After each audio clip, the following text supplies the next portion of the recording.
اب آئی ہے وہ آیت اصل میں کانٹے دار آیت جو ہے، جو عورتوں کے حلق سے بہت مشکل سے اترتی ہے، کانٹا بن کر اٹک جاتی ہے۔ الرجال قوامون علی النساء، یہ تمہید تھی ساری، ایک سورہ بقرہ میں تمہید آ چکی تھی، علیہن لہن مثل الذی علیہن بالمعروف وللرجال علیہن درجہ، یہ کہہ کے بات چھوڑ دی۔ آگے آئے لا تتمنوا ما فضل اللہ بعضهم علی بعض، اور مزید اس کے لیے ذہنی جو ہے تیاری کر دی۔ اب آ رہی ہے وہ چیزیں، چبھنے والی چیزیں۔ الرجال قوامون علی النساء، مرد عورتوں پر حاکم ہیں۔ یہ میں ترجمہ زور دے کر کرتا ہوں۔ یہ قامہ جو ہے، قامہ جب علا کے ساتھ آئے گا تو کچھ اور معنی ہوں گے، قامہ بے کے ساتھ آئے گا کچھ اور معنی ہوں گے۔ قامہ بے کسی شے کو قائم کرنا، کونوا قوامین بالقسط، اسی سورہ مبارکہ میں یاد آ جائے گی، کونوا قوامین بالقسط، عدل کو قائم کرنے والے بن کر کھڑے ہو جاؤ۔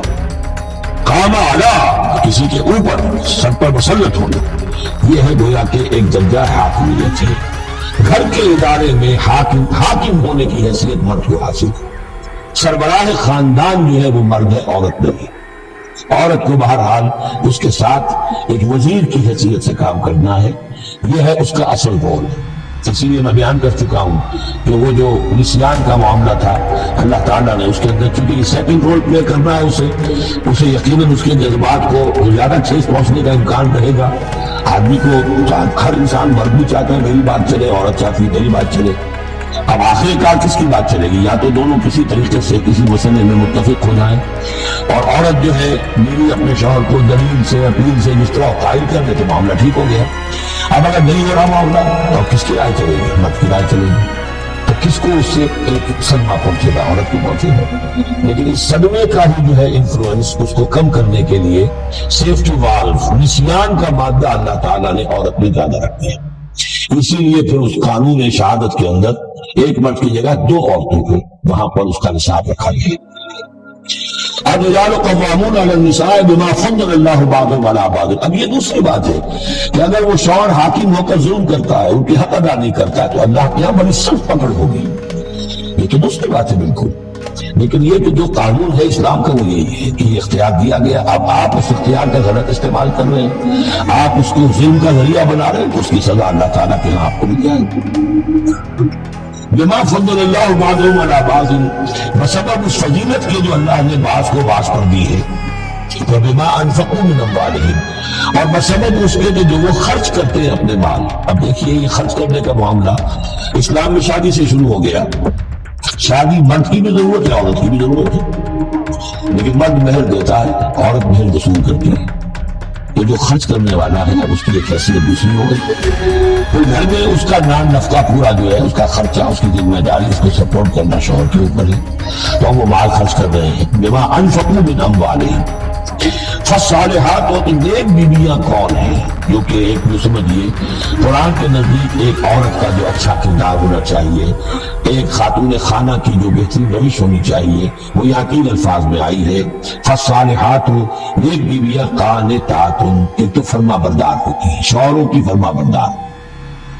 حافظات للغیب، غیب میں حفاظت کرنے والی ہیں۔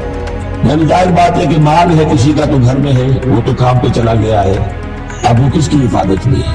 بیوی کے حفاظت میں ہے۔ اسی طرح بیوی کی جو عصمت ہے وہ در حقیقت مرد کی عزت ہے، اب وہ اس کی عزت کی حفاظت کرے اس کی غیر موجودگی میں۔ اسی طرح مرد کے راز ہوتے ہیں، سب سے زیادہ بڑھ کر جو ہے رازدان تو بیوی ہوتی ہے۔ ان 3 اعتبارات سے حافظات للغیب، حافظات للغیب، غیب میں حفاظت کرنے والی ہیں۔ حفاظت کرنے والی ہیں شوہر کے مال کی، شوہر کے رازوں کی، اور شوہر کی عزت کی۔ بما حفظ اللہ، اللہ کی حفاظت سے۔ حفاظت ہے تو اللہ کی، لیکن جیسے رازق اللہ ہے، لیکن کام تو انسان کو کرنا پڑتا ہے، رزق کمانا پڑتا ہے۔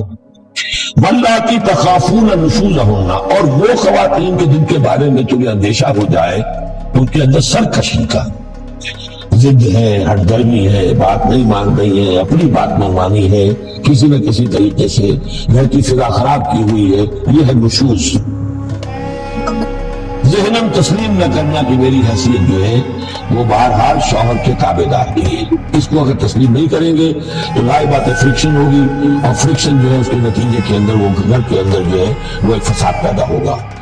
واللاتی تخافون نشوزہن فعظوہن، تو ان کو پہلے تو نصیحت کرو. واہجروہن فی المضاجع، دوسرے تنبیہ کے طور پر ان سے تعلق اپنے بستر علیحدہ کر لو، اور ان کے ساتھ وہ تعلق نظر و شو جو ہے کچھ عرصے کے لیے بند کر دو.